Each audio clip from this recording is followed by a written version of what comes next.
So today we're talking about tackling overwhelm and understanding that overwhelm is to bury or drown beneath a huge mass. So it's feeling like you're like, like you're in the ocean, you're just like, like you're barely getting by and just feel like overly exhausted. So that's really the definition of what overwhelm is. And how do we tackle it?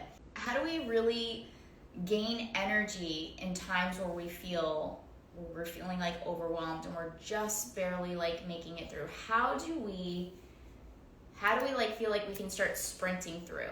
Okay, energy is gained through going through. Something that you need to understand is, in order to transition your belief system,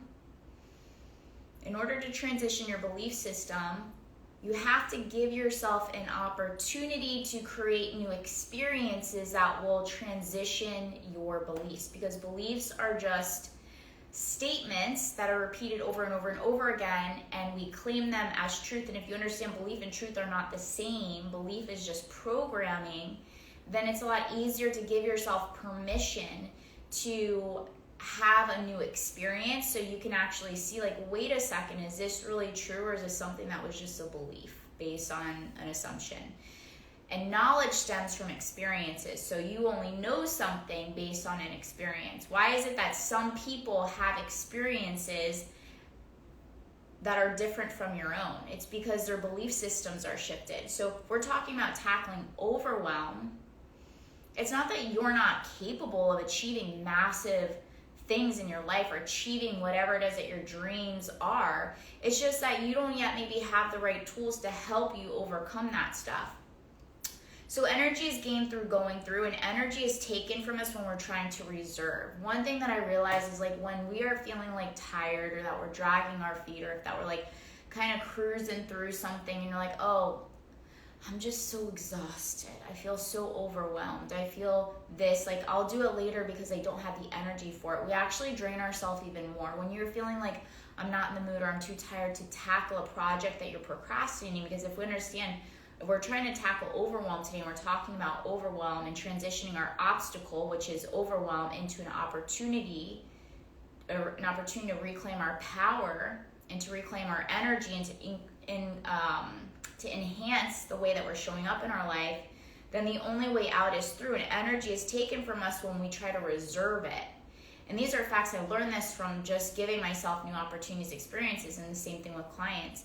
Is so what energy is gained when we actually move through it and we tackle a certain project. Have you ever, and I want you to ask this question, have you ever given yourself an experience where you're like, oh man, I'm feeling really exhausted, but you know what, like, I know that I promised myself, I made a commitment that I was going to show up for, let's say, like, your exercise, and you go and you've been like working all day, you've been sitting, or you've been handling things, you've been putting out fires, whatever it is that you're tackling, and you go and you show up for that workout, and you actually all of a sudden have more energy because you actually went through it. So if you understand, energy is gained by going through it. So when you tackle a project that you procrastinate, like for me, one of my new things is I want to really be ahead of taxes. So I just sent my accountant like all my statements. I had help send all the statements out. And it was just like, it was like taking away my energy. So it was like draining my energy. When we procrastinate things and we know that we set a deadline that we want to achieve it,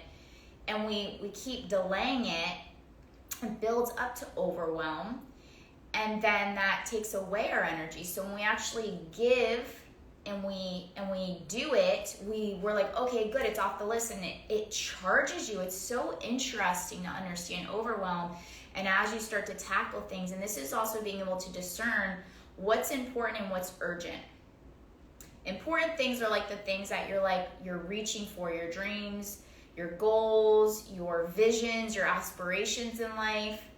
And your urgent things are things that, like, okay, this is due today, I gotta pay rent, I gotta do this, I gotta do this, I gotta do, like, all those things that, like, the reminders, which can actually even drain our energy as well. And those can also be distractions, but they're still urgent. Like, oh, I gotta go to the doctor, I gotta do this, like I gotta order a cord for the phone so my technology is like high speed, because we're running like all these platforms. So getting clear, like, what's important, what's urgent, and like how much time are you going to reserve for that, because that also comes down into the space of tackling overwhelm.